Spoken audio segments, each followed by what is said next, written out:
Isang gabi, binabato ng mga tao ang bahay ni Ana Cristina Martinez at sinasabing bruha siya ay nagbigti.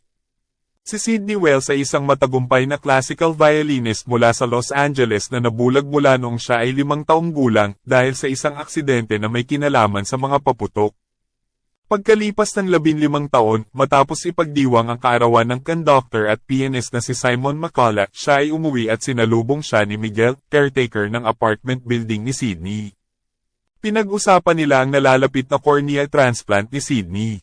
Pagdating ni Sidney sa kanyang apartment ay uminom siya ng sherry. Kinabukasan, sumailalim si Sidney sa isang cornea transplant habang siya ay nagpapahinga ay nakilala niya si Alicia, isang 9 taong gulang na pasyente rin sa ospital. Pagkatapos ng operasyon ay bahagyang bumalik ang paningin niya, ngunit malabo sa simula. Nag-uusap sila ng kapatid niyang si Helen, tinanong ni Helen kung siya ba ang nakikita niya kung paano niya inilarawan, sabi ni Sidney na malabo si Helen. Isang gabi, may nakita siyang aninong sumando kay Mrs. Hillman, ang katabi niyang pasyente, sinundan ni Sidney sila sa labas, biglang naglaho yung anino at si Mrs. Hillman. Kinabukasan ay nalaman niyang pumanaw na si Mrs. Hillman kagabi.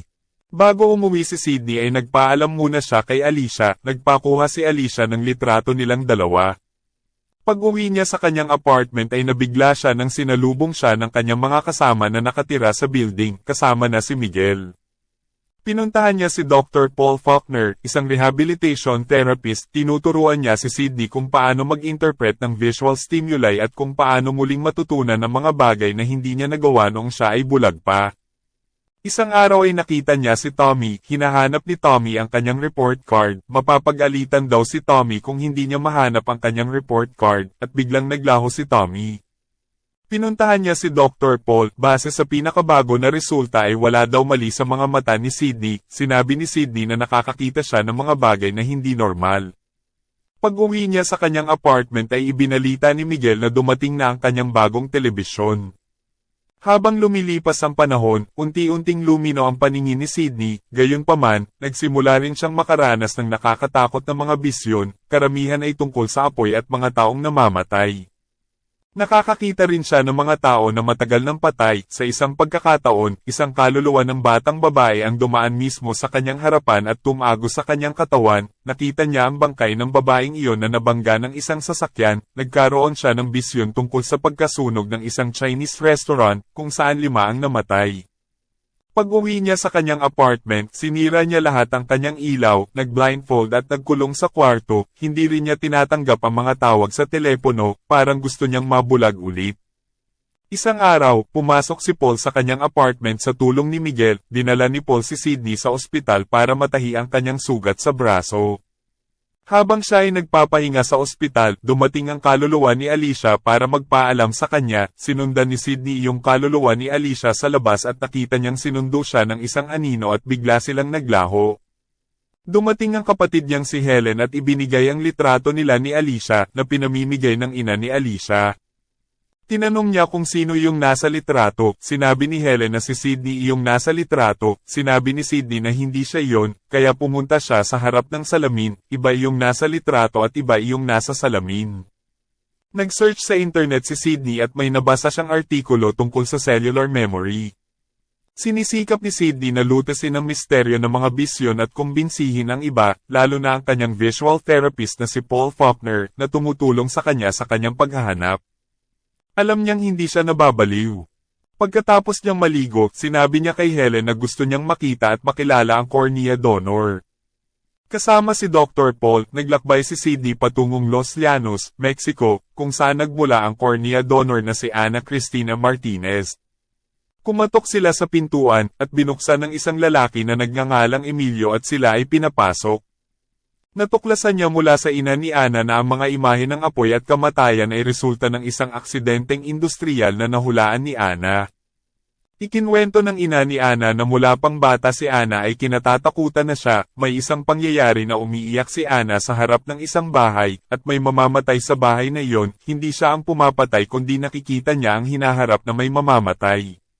Biglang natamba ang ina ni Ana, kaya tumawag sila ng ambulansya. Nagbigti si Ana dahil hindi niya napigilan ang aksidente. Habang nag-iisa si Sydney sa bahay ni Ana ay pinuntahan niya ang kwarto ni Ana, nagparamdam si Ana, at ipinakita ni Ana kay Sydney ang mga nangyari sa aksidente, ipinakita rin ni Ana kung paano siya nagbigti. Pinatawad ni Sydney ang kaluluwa ni Ana na umalis ng payapa. Habang nagsisimula ng umuwi sina Sydney at Paul, sila'y naipit sa trapiko na dulot ng isang habulan ng pulis sa kabilang bahagi ng hangganan.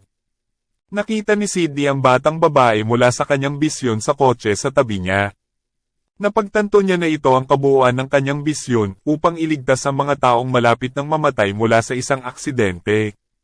Habang nakakakita pa rin ng mga silweta ng kamatayan, pinaalis ni Sydney ang lahat ng tao sa highway, simula sa isang bus na puno ng mga pasahero.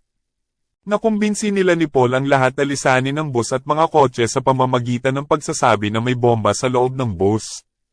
Ngunit, isang driver na hinahabol ng pulis ang bumangga sa mga barrier sa hangganan at sumalpok sa isang tangke ng truck na may laman na gasolina, na nagdulot ng pagsiklab ng tumatagas na gasolina. Nakita ni Sydney ang batang babae na nakulong sa kotse, habang ang kanyang ina ay nakahandusay sa lupa sa harapan nito, na binangga ng isang pasahero at sinabing iligtas ang kanyang anak. Binuksan ni Paul ang bintana at iniligtas ang batang babae. Dinala ni Paul at Sydney ang batang babae at ang kanyang ina sa ligtas na lugar bago sumabog ang tangke ng truck na nagdulot ng sunod-sunod na pagsabog. Itinakbo si Sydney sa ospital dahil sa tinamo niyang sugat sa aksidente.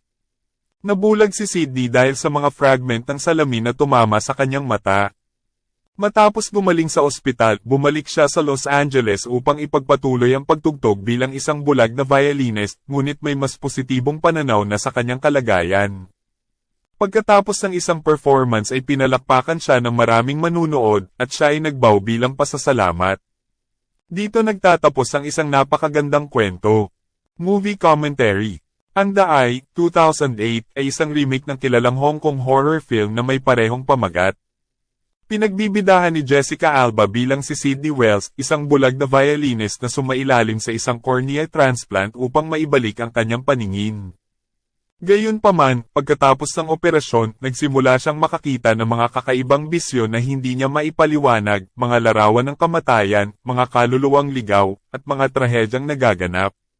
Sa unang bahagi ng pelikula, matagumpay na naipakita ang takot at pangamba sa bagong karanasan ni Sydney, lalo na sa kanyang muling pagkakatuto ng pag-navigate sa mundo gamit ang kanyang bagong paningin. Ang pagbabagong anyo ni Jessica Alba bilang isang tao na muling nakakakita ay mahusay na naipahayag, bagaman may mga bahagi ng kanyang pagganap na tila kulang sa emosyonal na lalim. Habang umuusad ang kwento, unti-unting nadiskubre ni Sydney ang pinagmulan ng kanyang mga bisyon, mula ito sa mga alaala ng orihinal na may-ari ng kanyang mga mata, isang babae mula sa Mexico, na nagngangalang Ana, ginampanan ni Fernanda Romero, na nagkaroon ng kakayahang makita ang mga trahedya bago pa ito mangyari. Ang pagsasaliksik ni Sydney upang maunawaan ang misteryo ay nagbigay ng tensyon sa pelikula, subalit hindi ito nagtagumpay na makapaghatid ng malalim na takot tulad ng inaasahan sa isang horror film. May ilang nakakatakot na eksena, ngunit marami rito ang masyadong umaasa sa jump scares kaysa sa pagbibigay ng masalimuot na atmosfera. Ang pelikula ay nagkaroon ng magandang konsepto, ngunit tila hindi ito na isasagawa ng buong husay. Ang suspense at takot na inaasahan mula sa isang horror film ay naroon, ngunit may mga sandali na tila nawawala ang pagka-engage ng manunood dahil sa medyo predictable na takbo ng kwento. Sa kabuuan, ang The Eye ay isang pelikulang may potensyal ngunit hindi lubos na nakamit ang inaasahang epekto ng horror. Maganda ang mga visual effects at sapat ang pagganap ng mga artista, ngunit kulang ito sa pagiging tunay na nakakatakot at mapanghila sa damdamin.